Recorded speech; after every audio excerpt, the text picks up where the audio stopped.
ইতিপূর্বেও কিছুদিন আগে বিভিন্ন টকশোতে বসে মজুমদার খজুমদাররা কোরআনুল কারীমের বিপক্ষে কথা বলেছিল। আজকে বলতে চাই, আজকে আসো ঝাউলার বাজারে এসে একটা কথা বলে দেখো, পিঠের চামড়া নিয়ে যাইতে পারবা না, জোরে বলেন ঠিক কিনা? সম্মানিত মহোদরা, মসজিদ হাজির, অনেক হয়েছে খেল তামাশা, কোরআনুল কারীমের বিপক্ষে অনেক কথা বলেছো। নাস্তিকরা ইতিপূর্বে আপনারা জানেন, ভারতের মধ্যে যখন কোরআনুল কারীমের আয়াতকে বাদ দেওয়ার জন্য ষড়যন্ত্র করেছিল, এই বাংলার জমিনের ভিতরে অনেক আলেম ওলামা জীবন পর্যন্ত দেওয়ার জন্য প্রস্তুত ছিল। অনেক আলেম ওলামার মিছিলের মধ্যে 144 জারি করে তাদেরকে জেলখানার ভিতরে আবদ্ধ করা হয়েছিল, জোরে বলেন ঠিক কিনা? ইন্ডিয়ার সেই এজেন্ডাগুলোকে বাস্তবায়ন করবার জন্য এদেশের জালিমরা এরকম করে সহযোগিতা করেছিল, জোরে বলেন ঠিক কিনা? সম্মানিত মহোদরা, মসজিদ হাজিরিন, কিন্তু নাস্তিকরা দেশ পালাইতে বাধ্য হয়েছে, জোরে বলেন ঠিক কিনা? সম্মানিত মহোদরা, মসজিদ হাজিরিন, নাস্তিকরা হাজার চেষ্টা চিন্তা চেতনা হাজার করুক না কেন, এ দেশের মধ্যে তাদের কোনো ঠাঁই হবে? মুসলমান তৌহিদি জনতা নাস্তিকদেরকে এই বাংলার জমিনে দেখতে চায় না, কোন ফ্যাসিস্টদেরকে দেখতে চায় না, কোন টেরিজমদেরকে দেখতে চায় না, কোন চাঁদাবাজদেরকে দেখতে চায় না, জোরে বলেন ঠিক কিনা? আবেগে অল্পিত কণ্ঠে মস্তক অবনত করে প্রশান্ত চিত্তে কালিমাতুশ শুকর আদায় করার লক্ষ্যে হৃদয়ের সমস্ত শক্তি উজাড় করে, শরীরের সমস্ত সুকুন শক্তি উজাড় করে, যে আল্লাহ রাব্বুল আলামিন সৃষ্টির মাঝে শ্রেষ্ঠ সৃষ্টি মানুষ হিসেবে তৈরি করে আল্লাহ রাব্বুল আলামিন আপনাকে আমাকে আগে ভাগে আসার বলার শোনার তৌফিক যোগ্যতা, যে দয়াময় রহমানুর রহিম হিসেবে আপনাকে আমাকে 2 দিন ব্যাপী তাফসীরুল কোরআন মাহফিলের দ্বিতীয় রজনীতে আল্লাহ রাব্বুল আলামিন কোরআনুল কারীমের বাগিচার নিচে আসবার জন্য, বসবার জন্য, বলার জন্য, শোনার জন্য তৌফিক দান করলেন। সে আল্লাহ রাব্বুল আলামিনের দরবারে আমরা শুকরগুজার হচ্ছি। সবাই মিলে বলছি আলহামদুলিল্লাহ। আপনাদের কি মন খারাপ? এলাকার বক্তা বলে যে আওয়াজ দিলেন, এটি হচ্ছে 5ই আগস্টের আগের আওয়াজের চাইতে কম, জোরে বলেন ঠিক কিনা? আমাদের কল্পনাতে কখনো ছিল না আজকে থেকে প্রায় 5 মাস আগে এত সুন্দর আয়োজন করে কোরআনুল কারীমের মাহফিল এরকম একটা হবে। 5 মাস আগে আমাদের কল্পনাতেও ছিল না, জোরে বলেন ঠিক কিনা? তো যে আওয়াজ হলো কালিমাতুশ শুকর আদায় করবার লক্ষ্যে, এই আওয়াজ কি মানানসই হয়েছে না বেমানান হয়েছে?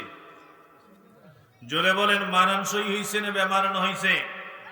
যে ঘন কালো কুয়াশার মেঘ আমাদের মাথার উপরে চেপে বসেছিল, নিশ্চিত একটি পরাধীন তার শিকল থেকে আল্লাহ রাব্বুল আলামিন আপনাকে আমাকে মুক্ত করেছেন, জোরে বলেন ঠিক কিনা? নতুন করে স্বাধীনতার উপভোগ করবার আল্লাহ তাআলা তৌফিক দান করেছেন। বিদেশি একটি চক্রের রাষ্ট্রের কূটনৈতিক রাষ্ট্রের গোলামীর হাত থেকে আল্লাহ রাব্বুল আলামিন আপনাকে আমাকে মুক্ত করেছেন। আল্লাহ রাব্বুল আলামিন বিনা পারমিশনে কোরআনুল কারীমের কিছুদিন আগেও বামপন্থী, রামপন্থী, হোমরা চোমরা নেতা খাতার দালালের খপ্পরে পড়ে মাহফিলের ইন্তজাম করতে গিয়ে কত মাহফিলের ইন্তজাম কমিটিদেরকে কত ত্যাগ তিতিক্ষা অপেক্ষা করতে হয়েছিল। আজকে বিনা পারমিশনে এরকম একটা আল্লাহ রাব্বুল আলামিন কোরআনুল কারীমের মাহফিলের ব্যবস্থা করে দিয়েছেন। আল্লাহ রাব্বুল আলামিন বিনা অনুমতিতে কোরআনুল কারীমের সামিয়ানার নিচে বসবার তৌফিক দান করেছেন। উন্মুক্ত ময়দানে বিনা ভয় ডর রেখে আল্লাহর জমিনের ভিতরে আল্লাহর পতাকাকে উড্ডয়ন করবার জন্য রাজপথে স্লোগান দেওয়ার আল্লাহ তৌফিক দান করেছেন। মাথা উঁচু করে আল্লাহ রাব্বুল আলামিনের গোলামি করবার আল্লাহ তাআলা তৌফিক দান করেছেন। সে আল্লাহ তাআলার দরবারে আমরা কালিমাতুশ শুকর আদায় করছি। আমরা সবাই মিলে বলছি আলহামদুলিল্লাহ, জোরে সোরে বলছি আলহামদুলিল্লাহ। লক্ষ কোটি দরুদ পড়ি বিশ্ব মানবতার মুক্তির দূত রাহমাতে আলম সাল্লাল্লাহু আলাইহি কায়নাত বিশ্ব নবীজি মুহাম্মদুর রাসূলুল্লাহ সাল্লাল্লাহু আলাইহি ওয়াসাল্লামের উপরে আমরা সবাই বলি সাল্লাল্লাহু আলাইহি ওয়াসাল্লাম। আরো জোরে সোরে বলি সাল্লাল্লাহু আলাইহি ওয়াসাল্লাম। মুহতারাম মসজিদ হাজিরিন, আমরা শুকরিয়া আদায় করলাম আল্লাহর দরবারে। রাসূল করিম সাল্লাল্লাহু আলাইহি ওয়াসাল্লামের উপরে আমরা দরুদ পড়লাম। মন খুশি না বাজার? মন খুশি না বাজার? আজকে দ্বিতীয় বার্ষিকী, আজকে 2 দিন ব্যাপী বিশাল তাফসীরুল কোরআন মাহফিল অনুষ্ঠিত হচ্ছে। তখন পৃথিবীতে, গোটা পৃথিবীতে, তামাম পৃথিবীতে অসংখ্য অশান্তির দাবানলের আগুন দাউ দাউ করে জ্বলছে হলো যখন, জোরে বলেন ঠিক কিনা? আপনি সারা পৃথিবীতে লক্ষ্য করে দেখবেন, আফগানিস্তান, ফিলিস্তিন, কাশ্মীর, আলজেরিয়া, সুদান, সামারিয়া সহ সারা পৃথিবীর যেখানেই লক্ষ্য করবেন সেখানেই দেখবেন অশান্তির দাবানলের আগুন দাউ দাউ করে জ্বলতেছে, জোরে বলেন ঠিক কিনা? এই আগুন থেকে মুক্তির একমাত্র লক্ষ্য এবং কাম্য, একমাত্র মুক্তির পথ হলো ইসলাম, জোরে বলেন ঠিক কিনা? ইসলামই কেবলমাত্র শুধুমাত্র দিতে পারে আল্লাহ রাব্বুল আমিনের শান্তি, জোরে বলেন ঠিক কিনা? মহতারাম মসজিদে হাজিরিন, আমি বারবার বলে থাকি, বিভিন্ন জায়গাতে বলে থাকি, মুসলমান ভাইয়ের একজনের বাড়িতে লেগেছে আগুন। কি লেগেছে? একজনের বাড়িতে লেগেছে আগুন। সে চিৎকার মেরে বলতেছে, ভাই আমার ঘরে আগুন লেগে গেছে, আমাকে বাঁচান, আমার পরিবারকে বাঁচান, আমার ঘর বাড়িকে বাঁচান। তার চিৎকার শুনে রাস্তা দিয়ে যাচ্ছিলেন একজন বুড়ি, রাস্তা দিয়ে যাচ্ছিলেন একজন বুড়ি। মনে মনে ভাবলেন, আহারে বেচারা মুসলমান, বিপদের মধ্যে যেহেতু পড়েছে, ঘর বাড়ি আগুনের দাবানলে দাউ দাউ করে জ্বলতেছে। বুড়ির মাথার উপরে ছিল কাঠের একটি ঝুপড়ি, কাঠের একটি বোঝা। বুড়ি মনে মনে ভাবলেন, আহারে বেচারা বেকায়দার মধ্যে পড়েছে, আগুন দাউ দাউ করে জ্বলতেছে, দেখি না আমি একটু সাহায্য করি। এই বলে বুড়ি বেশি আর তেমন কিছু করলেন না, মাথার উপরের কাঠের সেই বোঝাটা আগুনের মধ্যে এরকম করে ফেলে দিলেন।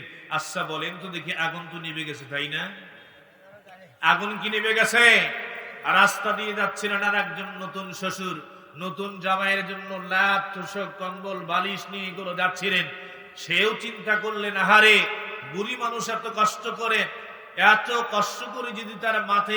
যদি তার মাথার উপরের কাঠ যদি আগুনের মধ্যে যদি ফেলে যদি দিতে পারে, আমি কেন আমার নতুন জামাইয়ের মধ্যে জামাইকে দেওয়ার জন্য লাভ, তোষক ইত্যাদি কম্বল আমি কেন আগুনের মধ্যে দিতে পারবো না? এই বলে সেও লেপ, কম্বল, এরকম করে বালিশ, এরকম করে কোল বালিশ আগুনের মধ্যে ফেলে দিল। এইবার তো মনে হয় 80% আগুন নিভে গেছে। 80% আগুন কি নিভে গেছে? রাস্তা দিয়ে যাচ্ছিলেন আর একজন মানুষ 5 কন্টেইনার কেরোসিনের তেল নিয়ে। সে মনে মনে ভাবলেন, আহারে বুড়ি বিচারি মাথার উপরে বড় একটা বোঝা, কাঠের বোঝা আগুনের মধ্যে ফেলে দিল। সে চিন্তা ফিকির করলো, আগুন নেবানোর জন্য নতুন শ্বশুর তার জামাইকে না দিয়ে ল্যাপ, কম্বল, এরকম করে কোলবালিশ সবকিছু আগুনের মধ্যে ফেলে দিল। সে এত চিন্তা করতেছে, আমি কেন 5 কন্টেইনারের কেরোসিন তেল আগুনের মধ্যে দিতে পারবো না? এই বললে আগুন নিবানোর জন্য সে নিজেই চেষ্টা করে 5 কন্টেইনারের কেরোসিন তেল আগুনের মধ্যে ফেলে দিল। এইবারে তো 100% নেবে গেছে, জোরে কোন ঠিক কিনা? এইবারে কি 100% নেবে গেছে? নেভানো যায় নাই। আগুনের মধ্যে যেমন কাঠ দিলে আগুন নেবে না, আগুনের মধ্যে যেরকম করে কম্বল, লেপ, তোষক দিলে আগুন নেবে না, আগুনের মধ্যে যেরকম করে কন্টেইনারের কেরোসিন তেল দিলে নেবে না, তেমনি আল্লাহ রাব্বুল আমিনের তৈরি মানুষ, কালমাস, লেনিন, আব্রাহাম লিঙ্কন, কলকাতা, দিল্লির, যুক্তরাষ্ট্রের আইন দিয়ে মানুষের শান্তি আসতে পারে না, বরং আরো অশান্তির দাবানলের আগুন দাউ দাউ করে জ্বলতেই থাকবে, জোরে বলেন ঠিক কিনা? আগুন যদি নিবাইতে যদি হয়, ওই বিচারার আগুন যদি নিবাইতে যদি হয়, আগুনের মধ্যে ফেলে দিতে হবে মাটি এবং পানি, বালি এবং পানি, জোরে বলেন ঠিক কিনা? আগুনের মধ্যে বালি এবং পানি যখন দেবেন আগুন নিভে যাবে, তখন ঠিক তেমনি ভাবে সারা পৃথিবীর যদি চাঁদাবাজি বন্ধ যদি করতে যদি চান, টেন্ডারবাজি যদি বন্ধ যদি করতে যদি চান, হত্যা, ধর্ষণ যদি বন্ধ যদি করতে যদি চান, নৈরাজ্য, শৃঙ্খলা যদি বন্ধ যদি করতে যদি চান, আল্লাহর জমিনের ভিতরে আল্লাহর কুরআনুল কারীমের বিকল্প আর কিছুই নাই, জোরে বলেন ঠিক কিনা? আল্লাহ রাব্বুল আমিনের কোরআন দিয়ে এই দেশ শাসন করতে হবে, জোরে বলেন ঠিক কিনা? মুসলমানরা ইতিপূর্বে সেকুলারিজম দেখেছে, ন্যাশনালিজম দেখেছে। একটা বারের জন্য মুসলমানরা দেখতে চায় আবু বকর এবং ওমরের শাসনের মতো কোরআনুল কারীমের শাসন বাংলাদেশে, জোরে বলেন ঠিক কিনা? সম্মানিত মুহতারাম মসজিদ হাজিরিন, ইতিপূর্বে অনেক মুসলমানরা বাংলার জনগণ দেখেছে, আইয়ুবের শাসন দেখেছে, বঙ্গবন্ধুর ভাষণ দেখেছে, জিয়ার খান দেখেছে, এরশাদের নানান তাল দেখেছে। মুসলমানরা ঘোড়ার ডিম দেখেছে। আগামীর বাংলাদেশ হবে টুপিওয়ালাদের বাংলাদেশ। আগামীর সূর্য কোরআনের সূর্য, আগামীর সূর্য ইসলামের সূর্য, আগামীর বাংলাদেশ কোরআনের বাংলাদেশ, জোরে বলেন ঠিক কিনা? সম্মানিত মহতারাম মুরজিদ হাজিরিন, সেই বাংলাদেশকে গড়বার জন্য, কোরআনুল কারীমের জন্য আমরা কোরআনুল কারীমকে সেই বাংলাদেশের ভিতরে পার্লামেন্ট গঠন করে কোরআনুল কারীমের সেই আলো পার্লামেন্টে দিতে চাই কিনা, জোরে বলেন ঠিক কিনা? সম্মানিত মহতারাম মুরজিদ হাজিরিন, কোরআন যখন পার্লামেন্টে গঠন হয়ে কোরআনের শাসনের মাধ্যমে দেশ চলবে, তখন দেখবেন যাবতীয় অনাচার, পাপাচার, দুর্নীতি, কদাচার যা কিছু আছে দুর্নীতি সব কিছু বেচতে যাবে, জোরে বলেন ঠিক কিনা? সম্মানিত মহতারাম মুরজিদ হাজিরিন, আমি আপনাদের সামনে পবিত্র কোরআনুল কারীমের ভিতরে সূরাতুল ইব্রাহিম থেকে 1 নম্বর আয়াত তেলাওয়াত করেছি। মহতারাম মুরজিদ হাজিরিন, সূরাতুল ইব্রাহিম কোন সূরা? সূরাতুল ইব্রাহিম পবিত্র কোরআনুল কারীমের মধ্যে 14 নম্বর সূরা। কত নম্বর সূরা? 14 নম্বর সূরা। এই সূরাতুল ইব্রাহিমের মধ্যে আয়াত রয়েছে 52টি। কয়টি? 52টি। আল্লাহ রাব্বুল আলামিনের 14 নম্বর সূরা সূরাতুল ইব্রাহিম, 52টি আয়াত। সম্পূর্ণ সূরাটি নাযিল হয়েছে মক্কায়। কোথায়? সম্মানিত মুহতারাম মুরজিদ হাজিরিন, এই 52টি আয়াতের মধ্য থেকে আমি আপনাদের সামনে 1 নম্বর আয়াতের কিছু অংশ তেলাওয়াত করেছি। বিশাল হাদিস ভান্ডারের ভিতর থেকে বিশ্ব নবীজি মুহাম্মদ রাসূলুল্লাহ সাল্লাল্লাহু আলাইহি ওয়াসাল্লামের মুখ নিঃসৃত জবান থেকে একটি হাদিস আপনাদের সামনে তুলে ধরেছি। আমি জানি আমার সময় কম, এই জন্য আমি যে আয়াত আমি আপনাদের সামনে উপস্থাপন করেছি এবং হাদিস আপনাদের সামনে তুলে ধরেছি, আমি চেষ্টা করব সেই আয়াত এবং হাদিস থেকে আলোচনা করবার জন্য। আল্লাহ সুবহানাহু ওয়া তাআলা তৌফিক দান করুক, জোরে বলে আমিন। আর জোরে বলে আমিন। সম্মানিত মুহতারাম মুরজিদ হাজিরিন, তাহলে সূরার নাম হচ্ছে ইব্রাহিম। সূরার নাম কি?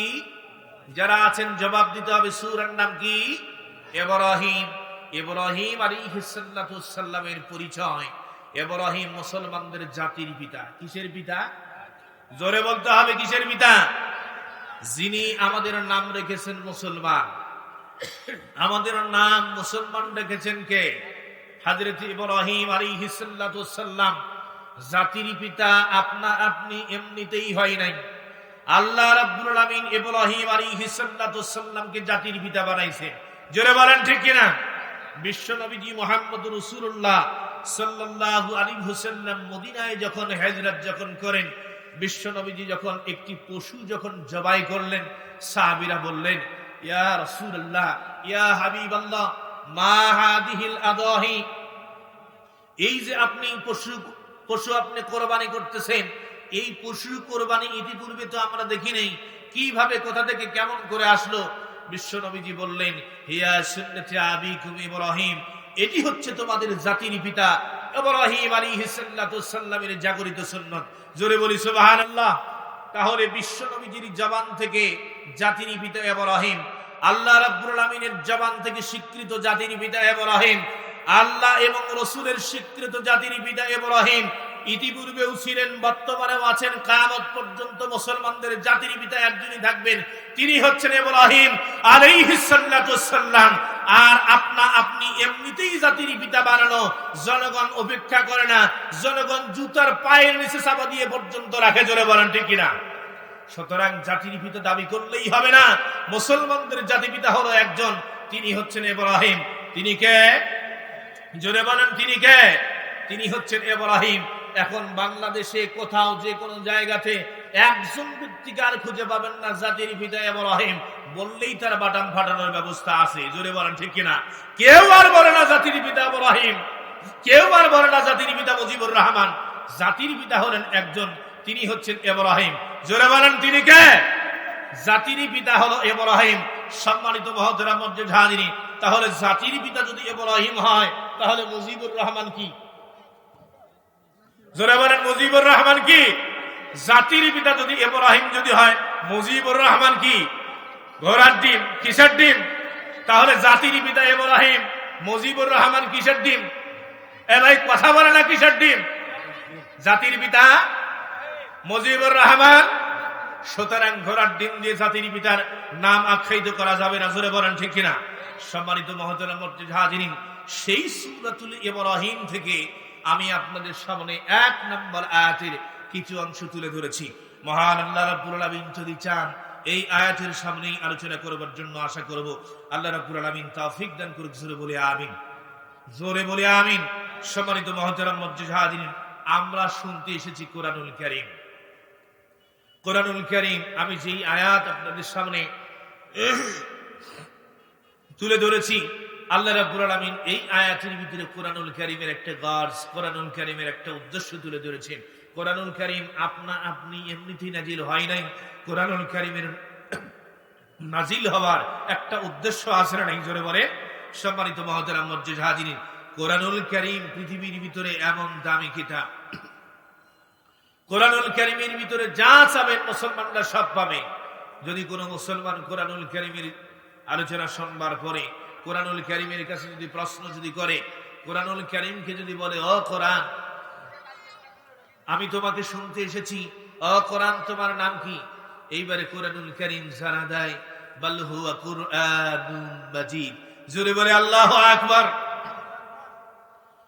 কোরআনুল কারীমকে যদি কোনো মুসলমান জানতে চায়, ও কোরআন তোমার নাম কি? কোরআনুল কারীম জানা দেয় পৃথিবীতে যত বই আছে, ফিজিক্স বলেন, কেমিস্ট্রি বলেন, বায়োলজি বলেন, পৃথিবীতে যত কিতাব আছে, উপন্যাসের বই বলেন, যত বই আছে, সব বইয়ের চাইতে দামি বই হলাম আমি আল্লাহ রাব্বুল আলামিনের কোরআন নামক কিতাব। জোরে বলি সুবহানাল্লাহ। এইবারে যদি কোরআনুল কারীমকে যদি জিজ্ঞেস করেন, ও কোরআন, শুনলাম জানলাম তুমি হলো দামি কিতাব, তোমার চাইতে দামি কোনো কিতাব আল্লাহর আসমানের নিচের জমিনের উপরে অন্য কোনো কিতাব নাই। এইবারে বলেন তো দেখি, কোরআনুল কারীম তোমার ভাষা কোথায়? কোরআনুল কারীম জবাব দিয়ে দেয়, ফি লাউহিন মাহফুজ। কোরআনুল কারীম জানা দেয় এই পৃথিবীর আসমানের নিচে জমিনের উপরে আমার কোনো ভাষা নাই। আল্লাহ রাব্বুল আলামিন আমার ভাষা দিয়েছেন লাউহে মাহফুজে। জোরে জোরে বলি সুবহানাল্লাহ। এইবারে যদি কোরআনুল কারীমকে যদি বলেন, কোরআন, আমরা জানতে চাইলাম তোমার নাম কি? তুমি বললে সম্মানিত কিতাব, পৃথিবীর যত কিতাব আছে সব কিতাবের চাইতে তুমি দামি কিতাব। এইবারে আমরা তোমাকে বললাম তোমার বাসা কোথায়, তুমি তাও জানা দিলে তোমার বাসা হচ্ছে লাউহে মাহফুজ। এইবারে আমরা তোমার কাছে জানতে চাই তুমি কার পক্ষ থেকে নাজিল হয়েছো? কোরআনুল কারীম জানা দেয়, তানসীলুম মির রাব্বিল আলামিন। কোরআনুল কারীম জানা দেয় আল্লাহ রাব্বুল আলামিন, যিনি সমস্ত জগৎ সময়ের মালিক, আল্লাহ রাব্বুল আলামিনের পক্ষ থেকে আমি কোরআন দুনিয়ার জীবনে নাজিল হয়েছি। আল্লাহ রাব্বুল আলামিনের পক্ষ থেকে আমি নাজিল হয়েছি। এইবারে যদি মুসলমানরা যদি জানতে যদি চায়, ও কোরআন, আমরা জানলাম আপনি হলেন সম্মানিত কিতাব, আমরা জানলাম আপনার বাড়ি হলো লাউহে মাহফুজে, আমরা জানলাম আপনি আল্লাহ রাব্বুল আলামিনের পক্ষ থেকে নাজিল হয়েছেন। এইবারে আপনার কাছে আমরা জানতে চাই আপনি কার মাধ্যমে নাজিল হইলেন? এইবারে কোরআনুল কারীম জবাব দিয়ে দেয়, নাযালা বিহি রূহুল আমিন। আমি জিবরাইল ফেরেশতা রূহুল আমিনের মাধ্যমে দুনিয়ার জীবনে নাজিল হয়েছে। জোরে বলি সুবহানাল্লাহ, আরো জোরে বলি সুবহানাল্লাহ। এইবারে যদি বান্দাগণ যদি কোরআনুল কারীমকে যদি জিজ্ঞেস যদি করতে যদি যায়, ও কোরআন, আমরা জানলাম তোমার নাম কি, তোমার ভাষা কোথায়, কার পক্ষ থেকে নাজিল হয়েছে তাও জানলাম, কার মাধ্যমে নাজিল হয়েছে তাও জানলাম। এইবারে আমরা জানতে চাই আপনি কার উপরে নাজিল হয়েছেন? এইবারে কোরআনুল কারীম জানা দেয় আমি মুহাম্মদুর রাসূলুল্লাহ সাল্লাল্লাহু আলাইহি ওয়াসাল্লামের উপরে নাজিল হয়েছি। চিৎকার মেরে বলেন সুবহানাল্লাহ। নুসিলা আলা মুহাম্মদ, আমি মুহাম্মদ সাল্লাল্লাহু আলাইহি ওয়াসাল্লামের উপরে নাজিল হয়েছি।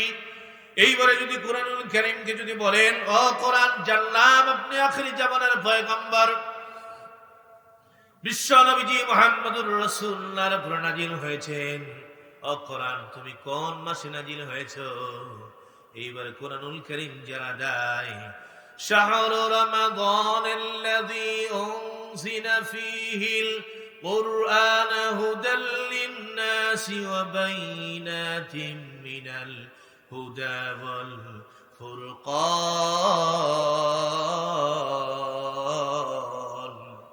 কোরআনুল কারীম জানা দেয় আমি এমন একটা মাসে আল্লাহ রাব্বুল আলামিনের পক্ষ থেকে নাজিল হয়েছি যেই মাস হলো হাজার মাসের চাইতে দামি, এক মাসের ভিতরে হাজার মাসের চাইতে দামি।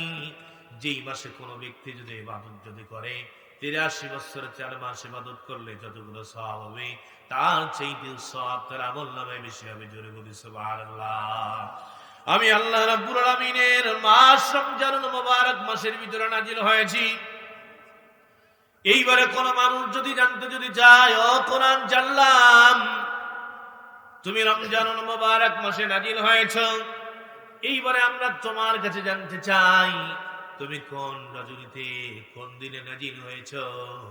কোরআনুল কারীম জানা দেয় ইন্না আনসালনাহু ফি লাইলাতিল কদর। আল্লাহ রাব্বুল আলামিনের কোরআন জানা দেয় আমি এমন একটা রজনীতে আল্লাহ রাব্বুল আলামিনের পক্ষ থেকে নাজিল হয়েছে যেই মাসটা হলো অনেক দামি, যেই রাত্রিটা হলো অনেক দামি, সম্মানিত রজনীতে আল্লাহ রাব্বুল আলামিনের পক্ষ থেকে আমি নাজিল হয়েছি। জোরে বলি সুবহানাল্লাহ। এইবারে যদি আপনি যদি বলেন, ও কোরআন আমরা আপনার নাম জানলাম, আপনার ভাষা জানলাম, আপনি কার পক্ষ থেকে নাজিল হয়েছেন তাও জানলাম, কার মাধ্যমে নাজিল হয়েছে তাও জানলাম, কার উপরে নাজিল হয়েছে তাও জানলাম, আপনি কোন মাসে নাজিল হয়েছেন তাও জানলাম, কোন রাত্রিবেলা নাজিল হয়েছে তাও জানলাম। ও কোরআন এইবারে তুমি বলো তো দেখি তুমি কার জন্য হেদায়েত, কার জন্য আপনি গাইডলাইন। কোরআনুল কারীম জানা দেয় আমি আল্লাহ রাব্বুল আলামিনের পক্ষ থেকে নাজিল হয়েছি হুদাল লিল আলামিন। আমি তামাম পৃথিবীর হিন্দু খ্রিস্টান বৌদ্ধ নাসারা পৃথিবীতে যত জাতি আছে সব জাতির জন্য আল্লাহ রাব্বুল আলামিনের পক্ষ থেকে হেদায়েতের পয়গাম। জোরে বলি সুবহানাল্লাহ, আর জোরে বলি সুবহানাল্লাহ। এইবারে যদি কোরআনুল কারীমকে যদি বলেন স্পেশালি যদি বলেন, ও কোরআন তুমি বিশেষ করে কার জন্য গাইডলাইন, কোরআনুল কারীম জানা দেয় হুদাল লিল মুত্তাকিন। কোরআনুল কারীম জানা দেয় আমি কেবলমাত্র শুধুমাত্র মুত্তাকিন যারা ইমানের বুনিয়াদ আল্লাহ রাব্বুল আলামিনকে সদা সর্বদা ভয় করে ওই সমস্ত মুত্তাকিনদের জন্য আমি হেদায়েতের পয়গাম। জোরে বলি সুবহানাল্লাহ। কোরআনুল কারীম যারা দেয় মুত্তাকি যারা আমি আল্লাহ রাব্বুল আলামিনের পক্ষ থেকে তাদের জন্য হেদায়েত। এইবারে যদি বলেন কোরআনুল কারীম তোমার উদ্দেশ্য কি, কেন তুমি নাজিল হয়েছ, আল্লাহ রাব্বুল আলামিন তোমাকে কেন নাজিল করেছেন, এইবারে তুমি তোমার উদ্দেশ্যের কথা বলো। কোরআনুল কারীম জানা দেয় সূরাতুল ইব্রাহিম 1 নম্বর আয়াতের ভিতরে আল্লাহ রাব্বুল আলামিনের কোরআন জানা দেয় কিতাবুন আনসালনাহু ইলাইকা লিতুখরিজান নাসা মিনাজ যুলুমাতি ইলান নূর।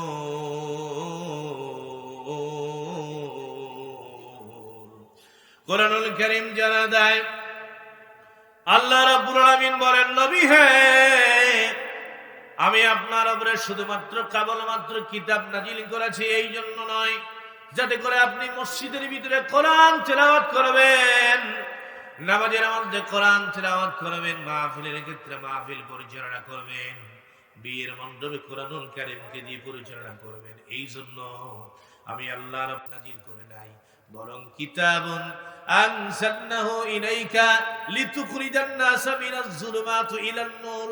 যে মানুষগুলি জাহান্নামের, যে মানুষগুলি জান্নাতের পথ থেকে জাহান্নামের দিকে চলে যায়, হেদায়েতের পথ থেকে অন্ধকারের দিকে চলে যায়, যে মানুষগুলি বাতিলের পথ থেকে যেই মানুষগুলো আলোর পথ থেকে বাতিলের দিকে চলে যায়, ওই সমস্ত মানুষদেরকে কোরআনুল কারীমের আলো দেখিয়ে দেখিয়ে জান্নাতের দিকে নিয়ে যাওয়ার জন্য বিশ্ব নবীজির উপরে কোরআন নাজিল করেছেন কে? বিশ্ব নবীজির উপরে কোরআন নাজিল করেছেন কে? সুতরাং এই কোরআনুল কারীমের আলোচনা শুধু মাহফিলের মধ্যেই সীমাবদ্ধ রাখা যাবে না। কোরআনুল কারীমের আলোচনা শুধু বিয়ের মণ্ডপে সীমাবদ্ধ রাখা যাবে না। কোরআনুল কারীমের আলোচনা শুধু ফকির আলীর ক্ষেত্রে সীমাবদ্ধ রাখা যাবে না, বরং কোরআনুল কারীমের আইন দ্বারা দেশটা পরিচালনা করতে হবে। জোরে বলেন ঠিক কিনা? কোরআনুল কারীমের আইন দ্বারা আল্লাহর জমিন পরিচালনা হোক। আমরা কারা কারা চাই দুখানা হাত তুলে আল্লাহ রাব্বুল আমিনকে দেখাই। সম্মানিত মুহতারাম মুজাহিদিন, আল্লাহ রাব্বুল আমিন অর্ডার দিয়ে নিয়েছেন। আল্লাহ রাব্বুল আমিন বলেন কোরআনুল কারীম দিয়ে দেশটা পরিচালনা করতে হবে। আমরা শুধুমাত্র কেবলমাত্র আইন মানবো আল্লাহর। কার আইন মানবো? জোরে বলেন, কার আইন মানবো? আমরা কোন মানুষের তৈরি আইন মানতে পারি না। জোরে বলেন ঠিক কিনা? আমরা কোন মানুষের তৈরি আইন মানতে পারি না। যে আল্লাহ রাব্বুল আমিন আমাদেরকে তৈরি করেছেন, শুধুমাত্র কেবলমাত্র আমরা আইন মানবো তার। জোরে বলেন ঠিক কিনা? সম্মানিত মুহতারাম মুজাহিদিন, মানুষের তৈরি আইনের বিরোধিতা করতে গিয়ে কত মানুষ জেলখানার ভিতরে আবদ্ধ ছিল। এখনো পর্যন্ত মানুষের তৈরি আইনের বিরোধিতা করতে গিয়ে কত মানুষ আজকে নির্মম কারাগারের ভিতরে এখনো নিমজ্জিত। কত মানুষ মানুষের তৈরি আইনের বিরোধিতা করতে গিয়ে ফাঁসির গলার দড়ি গলার মধ্য দিয়ে দিয়েছেন। মানুষের তৈরি আইনের বিরোধিতা করতে গিয়ে কত মানুষ আজকে জেলখানার ভিতরে পচে পড়ে মরে আছে। জোরে বলেন ঠিক কিনা? মানুষের তৈরি আইনের বিরোধিতা করতে গিয়ে কিছুদিন আগেও দেখবেন আল্লামা মামুনুল হক, তার কোনো দোষ ছিল না, শুধুমাত্র কেবলমাত্র মিথ্যা সাক্ষী দিয়া, মিথ্যা ব্যবস্থাপনা করে, মিথ্যা সাক্ষী দিয়ে জেলখানার ভিতরে আবদ্ধ করেছিল। জোরে বলেন ঠিক কিনা? আল্লামা মুফতি আমির হামজা কোনো দোষ ছিল না, শুধুমাত্র তাদের মধ্যে লক্ষ্য এবং একটাই উদ্দেশ্য, কোরআনুল কারীমের আইন দ্বারা দেশ যাতে করে পরিচালনা হয়, এই এজেন্ডা গুলো বাস্তবায়ন করবার জন্য জনগণের ভিতরে কথা বলে। দোষ শুধুমাত্র তাদের একটাই, কিন্তু বিনা দোষে জেলখানার ভিতরে 3 বছরের চাইতেও বেশি রাখলো। জোরে বলেন ঠিক কিনা? সম্মানিত মুহতারাম মুজাহিদিন, মানুষের তৈরি আইনের বিরোধিতা করতে গিয়ে কত মানুষ জেল জুলুম নিপীড়ন অত্যাচার নির্যাতন সহ্য করেছে। সব নির্যাতন বালা মুসিবত নিজের করে নিয়েছে, তারপরেও বাতিলের কাছে মাথা নত করে নাই। জোরে বলেন ঠিক কিনা? জেলকে স্বীকার করেছে, ফাঁসির রশি গলা দিয়েছে, তারপরে ঈমান তারা বিক্রি করে নাই। ও জাউলার বাজারের মুসলমানেরা, আল্লাহ রাব্বুল আমিনের দরবারে নিজেকে যদি ঈমানদার বলে পরিগণিত যদি করতে যদি চান, নিজেকে যদি ঈমানদার বলে যদি পরিগণিত যদি করতে যদি চান, ঈমানদার হিসেবে যদি কিয়ামতের ময়দানে যদি উঠতে যদি চান, যদি কখনো বাংলার জমিনের মধ্যে কোরআনকে পরিচালনা করবার জন্য, এই দেশকে পরিচালনা করবার জন্য, কোরআনুল কারীমের জন্য যদি কোনো ডাক আসে, ও মুসলমানরা জীবন দিতে রাজি আছেন কারা কারা? দুখানা হাত তুলে আল্লাহ রাব্বুল আমিনকে দেখান। লিল্লাহি তাকবীর। জোরে বলি লিল্লাহি তাকবীর। এই জমিনের মধ্যে কোনো নাস্তিকদের কোনো ঠাঁই হবে না। ইতিপূর্বেও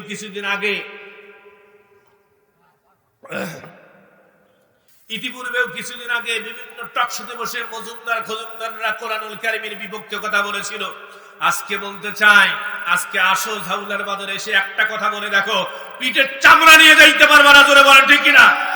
সম্মানিত মুহতারাম মুজাহিদিন, অনেক হয়েছে খেল তামাশা, কোরআনুল কারীমের বিপক্ষে অনেক কথা বলেছো। নাস্তিকরা ইতিপূর্বে আপনারা জানেন ভারতের মধ্যে যখন কোরআনুল কারীমের আয়াতকে বাদ দেওয়ার জন্য ষড়যন্ত্র করেছিল, এই বাংলার জমিনের ভিতরে অনেক আলেম ওলামা জীবন পর্যন্ত দেওয়ার জন্য প্রস্তুত ছিল। অনেক আলেম ওলামার মিছিলের মধ্যে 144 জারি করে তাদেরকে জেলখানার ভিতরে আবদ্ধ করা হয়েছিল। জোরে বলেন ঠিক কিনা? ইন্ডিয়ার সেই এজেন্ডাগুলোকে বাস্তবায়ন করবার জন্য এদেশের জালিমরা এরকম করে সহযোগিতা করেছিল, জোরে বলেন ঠিক কিনা? সম্মানিত মহোদরা মসজিদ হাজিরিন, কিন্তু নাস্তিকরা দেশ পালাইতে বাধ্য হয়েছে, জোরে বলেন ঠিক কিনা? সম্মানিত মহোদরা মসজিদ হাজিরিন, নাস্তিকরা হাজার চেষ্টা চিন্তা চেতনা হাজার করুক না কেন, এই দেশের মধ্যে তাদের কোনো ঠাঁই হবে। মুসলমান তৌহিদি জনতা নাস্তিকদেরকে এই বাংলার জমিনে দেখতে চায় না, কোন ফ্যাসিস্টদেরকে দেখতে চায় না, কোন টেরিজমদেরকে দেখতে চায় না, কোন চাঁদাবাজদেরকে দেখতে চায় না, জোরে বলেন ঠিক কিনা?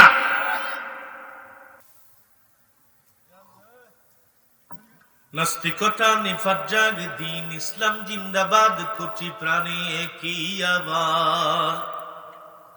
খোদাদ্রোহী ছাড় পাবে না, এই বাংলায় ঠাঁই হবে না, মুসলমানরা জেগেছে আজ।